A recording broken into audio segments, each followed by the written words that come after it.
there's other elements to it. It was a unique position to be in at the time. Yeah. Yeah. Like, well, what we're going to do is the next party trick, no idea.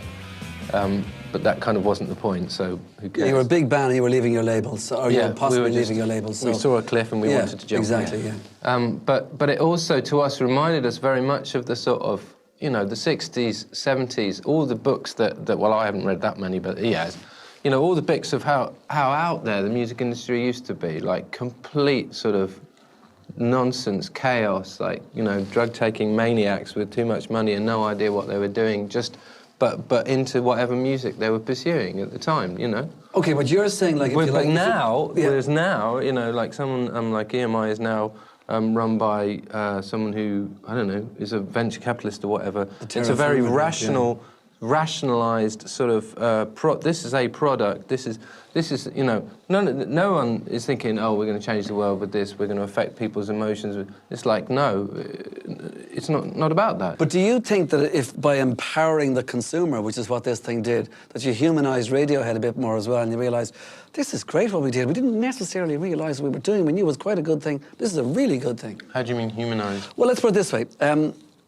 The definition of, like... OK, there was a million articles written about what you did in all the weirdest magazines and all the strangest places. Your name cropped up in places that it never cropped up in before, right? One of them would be in kind of, like, how much is a piece of art kind of worth type articles.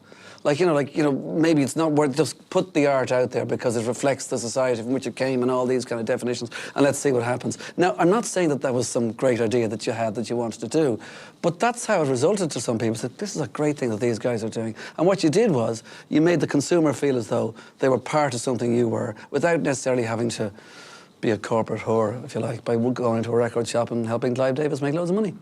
Do you know what I mean? Yeah, but you do? Yeah, I know. I mean, well, the thing is that the way you started out is that one of the big things for me when I left college was that whatever work the band was doing would stay within public consciousness as much as possibly could be. Like all the artists I admired at the time when I left college. Regardless of where their work ended up, like Rothko, for example, the power of it is impacted on general sort of public consciousness permanently, you know, and it's not exactly a pop art thing, but I've always had a real problem with the art world, the elitism of the art world, and the idea of the collector and the idea of the increased value and all these people like that come along with it. And the record business has that same element to it, where once an artist is successful, they are dealt with in a different way, and all these mechanics come into play and stuff. And I mean, there was this really bizarre moment at the end of OK Computer where, you know, no harm done or whatever, but it was me and Stanley found it highly amusing. They did this sort of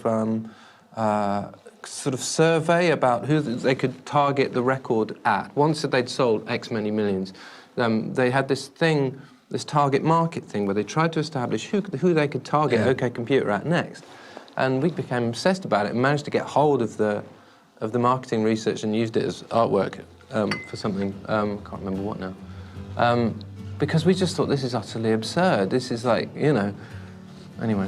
But that's what they do, consumer products. No, I know. I know. I've never really got my head around that because if you talk to any of the artists concerned, they would be like,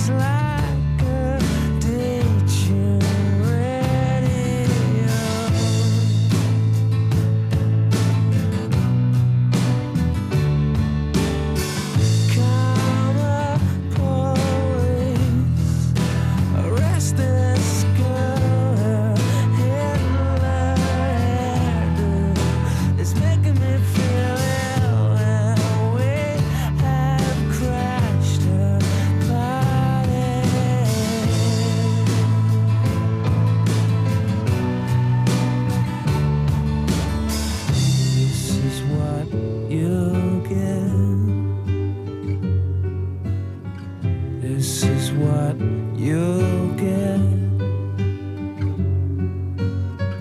This is what you'll get when you mess with us.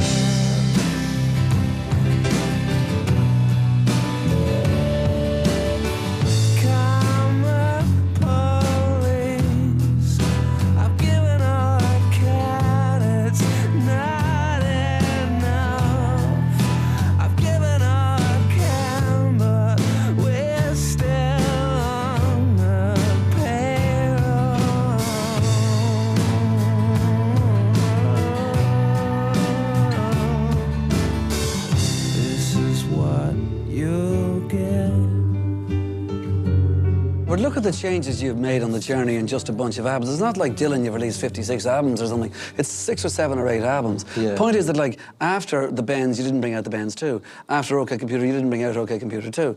So you did the Kid A thing, you did the Amnesiac, which, like, blew a lot of people out of the water going, what's all this about? Loads came with you, you dropped some off, some new people came in, etc. But the point is, you went to Paris and you went to Copenhagen before Kid A to sort of spend a bit of time to think about what we're going to do next.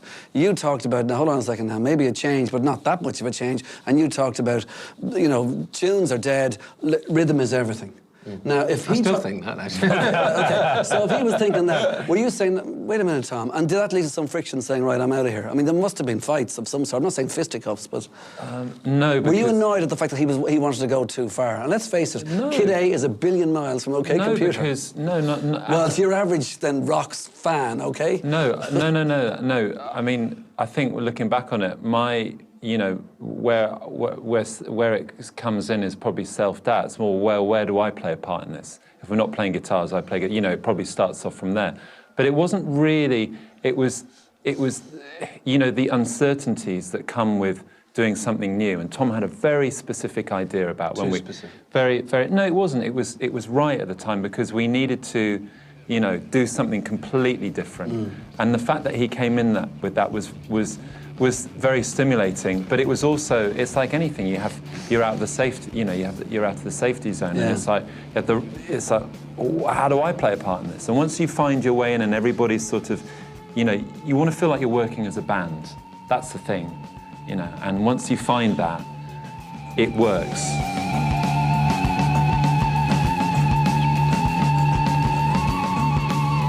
It's a well-accepted wisdom in rock and roll that a band's second album is always a difficult experience.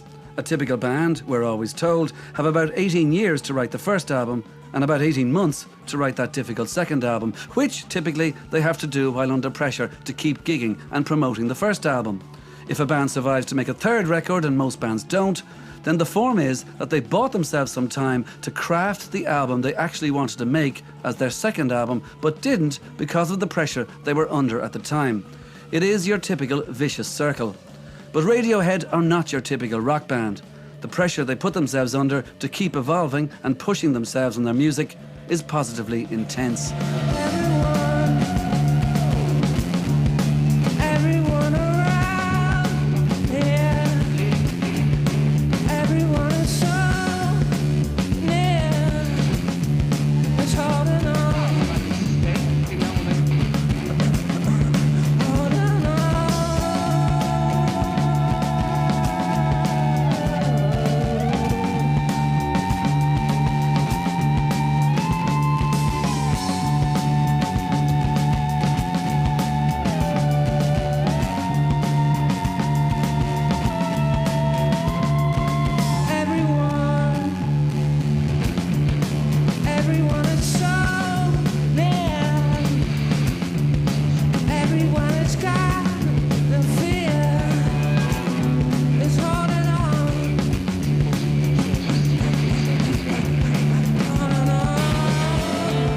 I mean, I think what you're driving at is that, will this always be the sort of tortuous thing? I think we've actually sort of said that it can't be to each other.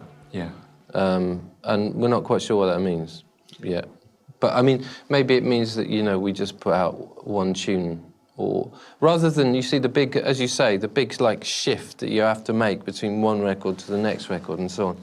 That's a tough thing to carry on doing. And it's also ultimately